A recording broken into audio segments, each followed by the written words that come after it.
Recently में जो question पूछा गया था इलेक्ट्रिसिटी से, वो क्वेश्चन कुछ इस प्रकार से था। ये एग्जाम अभी हाल फिलहाल में ही हुआ है और हम लोग जितना पढ़े हैं उन सभी चीज़ों को यूज करके इस प्रॉब्लम को सॉल्व कर सकते हैं। तो इसको अभी देखते हैं कैसे सॉल्व किया जा सकता है।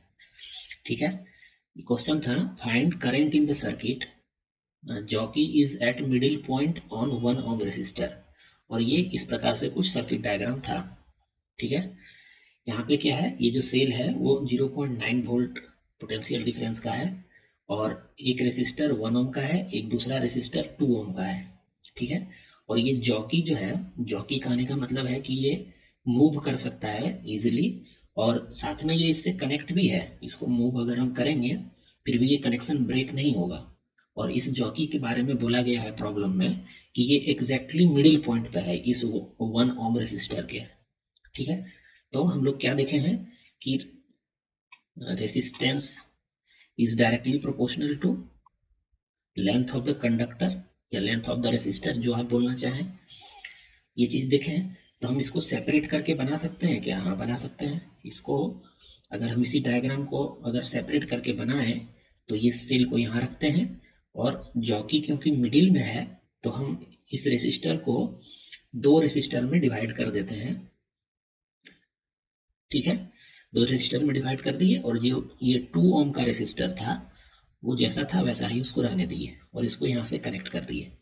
जॉकी का बस इतना ही काम था कि ये मिडिल पॉइंट पे कनेक्ट है, फ्रीली मूव कर सकता है। ठीक है, तो अगर हम इसी सर्किट को रीड्रॉ कर दें तो कुछ इस प्रकार से सर्किट हमारा आ रहा है और ये मिडिल पॉइंट में था। तो हम जानते हैं कि resistance is directly proportional to length of the conductor.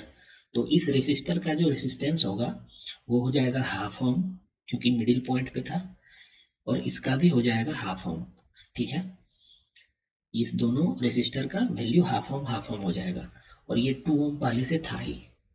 हमको करंट पूछा है तो पहले इसका हम इक्विवेलेंट रेसिस्टेंस निकाल लेते हैं इस सर्किट का।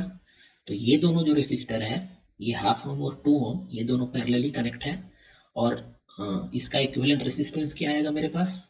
2 इंटू हाफ।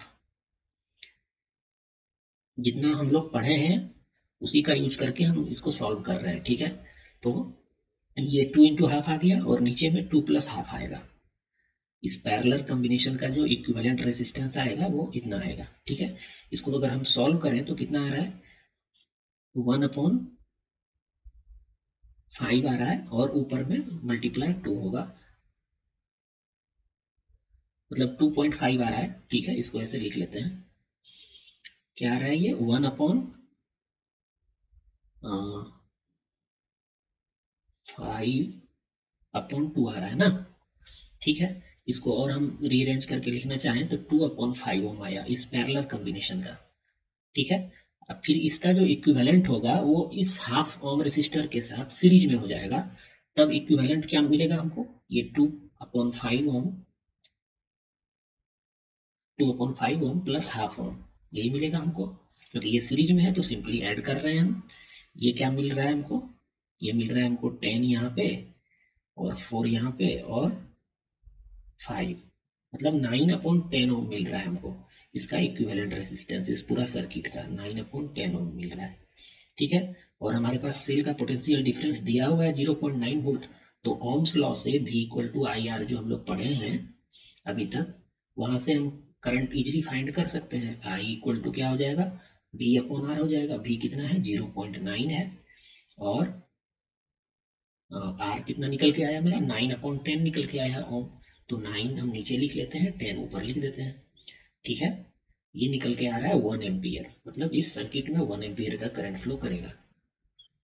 अभी तक जितना हम लोग पढ़े थे उसी थ्योरी का यूज करके, उसी जितना पढ़े हैं उसी का यूज करके इस प्रॉब्लम को सॉल्व किया जा सकता है। ठीक है,